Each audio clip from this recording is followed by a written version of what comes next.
You know, the world of Wall Street trading often lives in our imagination, I think, fueled by movies and headlines. But what's the reality actually like behind the scenes? Uh-huh. Today, we're taking a deep dive into the modern trading floor of a large institution. We've pulled together a range of sources that describe everything from the physical space to the people, the tech they use, and the intense pressures they face. Exactly. And our mission here really is to cut through some of those myths and give you a clear, insightful understanding of what it's genuinely like in this high stakes environment. Yeah. We're really after those surprising facts, those crucial nuggets of knowledge that give you a real feel for how it all works, kind of a shortcut to being truly informed, you could say. Okay, so let's try and paint that picture then. Forget the sort of chaos you might imagine from films. Oh. Our sources describe this massive open plan area, often called the pit. But instead of disarray, it sounds incredibly organized. Hundreds of workstations, right? Arranged in pods. Yeah, and what's fascinating about these pods is how deliberate the structure is. You should think of each one as a focused mini team, typically maybe 8 to 20 people. Yeah. A mix of senior and junior traders, the salespeople connecting with clients, and those crucial support analysts. And importantly, these pods are almost always grouped by the specific financial products they trade. Ah, right. Specialization. Exactly. It allows for really deep expertise within each asset class. But of course, it also means you need pretty sophisticated communication between desks and good risk management to see the firm's overall picture. Okay, so you'll have like a dedicated area for equities, that's stocks, Yeah. obviously, they're derivatives, and even that ultra-fast world of high-frequency market making. Right, making tiny profits on huge volumes. Then another zone for fixed income and rates, dealing with everything from government bonds and corporate credit to maybe more complex things like mortgage-backed securities, interest rate swaps, Mhm. a huge area, and so on for, well, foreign exchange, commodities, credit, and that whole evolving space of electronic and algorithmic trading. It sounds like a very carefully designed ecosystem. It really is. And the environment itself, the physical space, it reinforces that focus. Picture these huge ticker wall screens, Yeah. right? Dominating the space, constantly updating with real-time market prices, breaking news from Bloomberg, Reuters, detailed order books. Wow. The sources also mention the infrastructure, high ceilings, very bright lights, and this constant low hum, probably from the server rooms under the raised floors. Yeah. It's a sensory thing designed for constant awareness. Right, keeping everyone alert. And those digital displays, plus the physical environment itself, they really play a role in fostering that kind of constant vigilance. And it's not just about these individual team pods, is it? You also have these command stations for the senior leadership, or the global head of trading, other top managers. Yeah, that's right. Apparently, they have these huge video walls that give them a real-time overview of the firm's total profit and loss, P&L, and what's happening across all the markets globally. That's a tremendous amount of information to take in. It really underscores the level of oversight needed and how interconnected everything is within the firm. Interestingly, the sources also point to a consciously separate area, a walled-off back office. Okay, what happens there? That handles the essential stuff like risk management, the systems flagging compliance alerts, and the critical process of actually confirming all the trades. It highlights how vital those control functions are, operating independently, but, in parallel. Makes sense. And beyond the main trading floor itself, there are these other supporting spaces. You mentioned phone booths for, I guess, private client calls, Uh-huh. Privacy is key sometimes. and war rooms for when Wow. things go sideways, like a flash crash or something. Exactly. Crisis management spaces. And then, of course, the more human elements like lounges and kitchen areas, often maybe on a mezzanine level or tucked away somewhere. It really paints a picture of a self-contained, very high-pressure environment. Absolutely. And when you consider the sheer number of people involved, the scale is, well, it's considerable. A large bank or hedge fund might have anywhere from, 200 to 400 front office traders and salespeople just on their New York floor? Easily. And then you'll often have another 100 to 200 quantitative researchers, the quants, and data analysts situated nearby, often in quieter, more dedicated spaces for deep work. So we have this physical space buzzing with hundreds of people, all focused on these core lines of business. Our sources really detail these from the, traditional buying and selling stocks and equities Retail cash equity. to the more intricate world of derivatives and that lightning-fast, high-frequency market making. When we talk about market making, just to clarify for listeners, you should think of those firms as constantly providing buy and sell quotes, right? Right, earning a tiny spread, the difference between buy and sell prices on each trade. They're basically providing liquidity, making it easier for others to trade. Got it.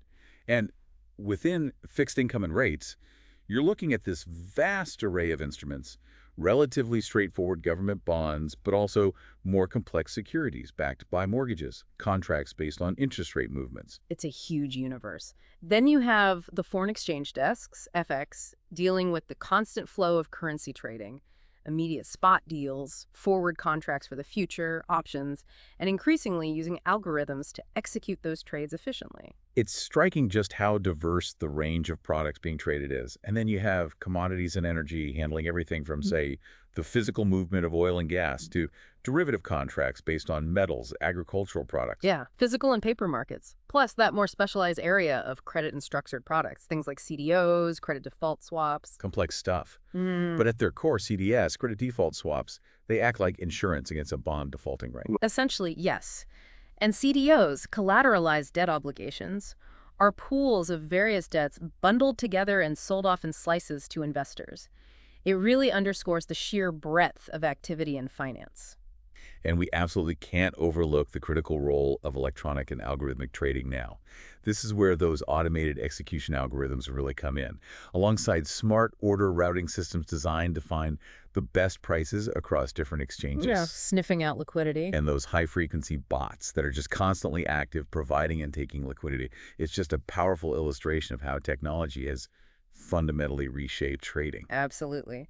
And supporting all of this, you have these essential functions: sales and client coverage, the teams building relationships with the big institutional clients, pension funds, asset managers. Right, the ones actually doing the trading. Then risk and compliance, the crucial gatekeepers monitoring everything in real time.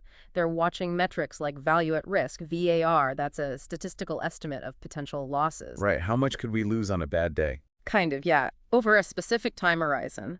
Plus, ensuring adherence to position limits, regulations, and of course, the middle and back office teams. They handle the essential plumbing trade capture, settling the transactions, regulatory reporting. It's a whole ecosystem working together. Which leads us perfectly to the evolution of technology itself.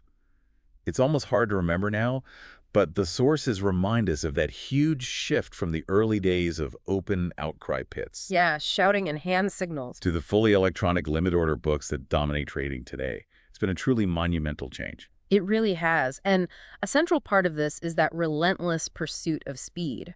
We're talking about firms putting their servers in the same data centers as the exchanges. That's co-location. Right, to cut down the travel time for data. Exactly. To get millisecond-level connections directly to the trading platforms, that kind of speed is absolutely vital now for so much of trading. So traders have gone from, what, manually picking up the phone to call a broker, Yeah, the old days. to now deploying their own custom-built algorithms through these low-latency APIs, application programming interfaces. Precisely. Think of APIs as the digital pathways, allowing their computer programs to talk directly to the market systems. It's just a fundamentally different way of engaging. And it's not just about executing trades faster, is it? Yeah. We're also seeing more use of real-time analytics dashboards, sophisticated machine learning models constantly crunching data, generating live trading signals. The sheer volume of information is just staggering. It truly is. The sources mention this massive ingestion of not just traditional market data like price and volume, but also alternative data. Things like satellite imagery of oil tankers or crops, social media sentiment, all looking for an edge. Wow, okay. And behind the scenes, you have the quants using powerful languages like Python, C++, or maybe specialized databases like KDBQ, which is known for handling huge amounts of time series data really fast, Right. to develop and rigorously test these complex strategies. Right. And even just basic communication on the floor has changed. Old analog phones are out, replaced by voice-over IP systems, VoIP, that can even log calls for compliance. Audit trails everywhere. And for quick internal chats, encrypted instant messaging platforms like Symphony or Slack are standard now for that rapid-fire info exchange. It's just incredibly hyper-connected. Yeah. So given all this tech and the complexity of the markets, the required skill sets are, well, they're really interesting. The sources distinguish between alpha hunters and execution engineers. Can you break those down a bit? Sure. The alpha hunters are primarily focused on finding those profitable trading opportunities, designing, refining the predictive models we talked about. They're looking for that statistical edge. Okay, finding the what's trick. Yes, exactly. Whereas the execution engineers are the specialists who build and maintain the check systems that actually carry out the trades efficiently, building those smart order routers, minimizing market impact, the how to trade effectively. Got it. So you need both the strategic thinkers finding the edge and the tech experts building the tools to capture it. And what about career progression? How does someone typically move up on a trading floor?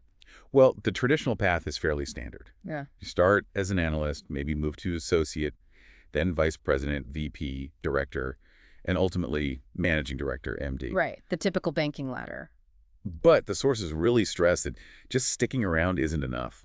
Advancement depends heavily on your P&L, your profit and loss performance, basically, how much money you make for the firm, plus leadership skills, bringing in new business. It's meant to be a meritocracy, Yeah. in theory at least. Performance driven. And with these high stakes and demanding roles, what's the actual day-to-day atmosphere like? I can't imagine it's always calm. Oh, definitely not. The sources paint a picture of a very fast-paced, high-stakes environment. Decisions impacting millions, literally made in milliseconds sometimes. Yeah. And the workday is incredibly demanding, often starting like 6:30 a.m., stretching past the market close at 4 p.m., maybe to 5 p.m. or later, plus reviewing trades, prepping for Asia opening. It's a serious commitment. And the culture. It's competitive, obviously, but the sources also mention teamwork, especially in areas like fixed income where traders might manage a shared book of assets. So it's a mix. Seems like it. A blend of intense individual drive, but also needing to collaborate within your specific team or pod. But yeah, underlying it all is constant pressure, unpredictable market events, geopolitical news hitting the wires, unexpected client order flows.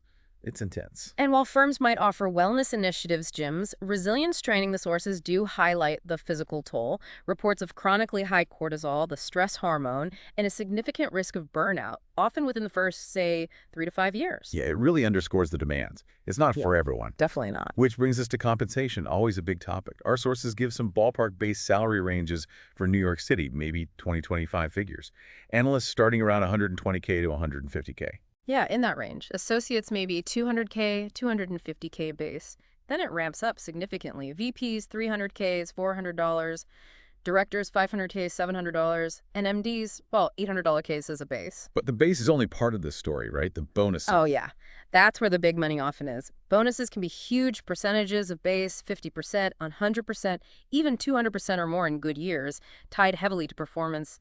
Individual, desk, and firm performance all play a role. Absolutely. And in some specialized proprietary trading units, there are even carry arrangements. Right. That's like getting a share of the actual profits generated by your trades, often paid out over several years to align incentives and make sure the profits stick. It strongly rewards high performers. And that hierarchy we mentioned, analyst to MD, it also dictates decision-making power, doesn't it? For sure. MDs set the overall strategy, allocate capital. VPs execute larger trades, manage juniors. Associates do more analysis, support execution. Analysts handle data prep, basic modeling. It's a pretty defined pyramid. Okay, now let's shift focus a bit to something that's increasingly shaping all of this. Artificial intelligence, AI, and the growing need for coding skills. Our sources point to several key areas where AI is making a big impact. Yeah, this is really transforming things. What's interesting is how AI is used at different stages. Signal generation, for instance. Machine learning models sifting through massive data sets to find predictive patterns humans might miss. Finding those alpha signals. Exactly. Then there's execution optimization, using things like reinforcement learning, where the algorithm learns by trial and error to figure out the best way to slice up large orders and place them in the market to minimize price impact. Smart execution. Yeah. And risk surveillance, too. Definitely. AI systems automatically flagging unusual trading patterns, potential compliance breaches in real time. It's like a tireless digital watchdog. Which naturally leads to the coding requirements. The sources make it clear. Across the front office, the trading desks themselves, there's this growing expectation for people to have at least some coding ability.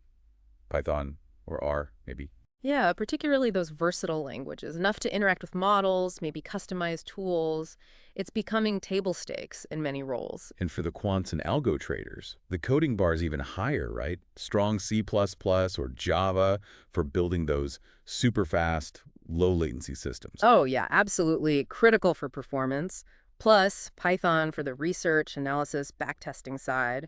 And even in ops and risk, Scripting skills, Python, SQL, are increasingly needed for automation, building Is dashboards. really permeating everywhere. This leads to what the sources call the AI augmented trader. Right. Human traders working closely with the quants and data scientists, using AI tools to boost their own decision making. It's collaboration. And there's even talk of a hybrid quant role emerging, someone who combines deep coding skills with market understanding and risk management ability. Exactly. Blending those previously distinct skill sets, it's a fascinating evolution. So as we kind of wrap up our deep dive into the modern Wall Street trading floor, what are the key insights that really stand out for you? For me, it's really grasping that today's trading floor is this dynamic intersection of finance, cutting edge tech, and very specialized human expertise. It's this highly synchronized operation, teams working together, leveraging sophisticated AI, ultra fast networks. It's so far beyond just gut instinct now, it's deeply data driven. Absolutely. And we've seen how crucial it is to have not just that market intuition and ability to handle pressure, but also this increasing fluency in coding and data science. These tech skills aren't just for the quants anymore. They're becoming vital across the board. Yeah, that's a huge takeaway. And we shouldn't forget that defined hierarchy, the potential for really significant financial rewards, but all set against that incredibly demanding competitive culture. It definitely attracts a certain type of person. Yeah, driven by ambition, but also, you hope, a real fascination with the markets themselves. So, as you, the listener, consider this peek behind the curtain, here's maybe a final thought to chew on. With AI integrating ever faster into finance, how will this already high stakes environment keep transforming? What new skills, what new roles will become absolutely critical for success in the future of finance? It's a fascinating question as finance and tech continue to merge. Thanks for joining us for this deep dive.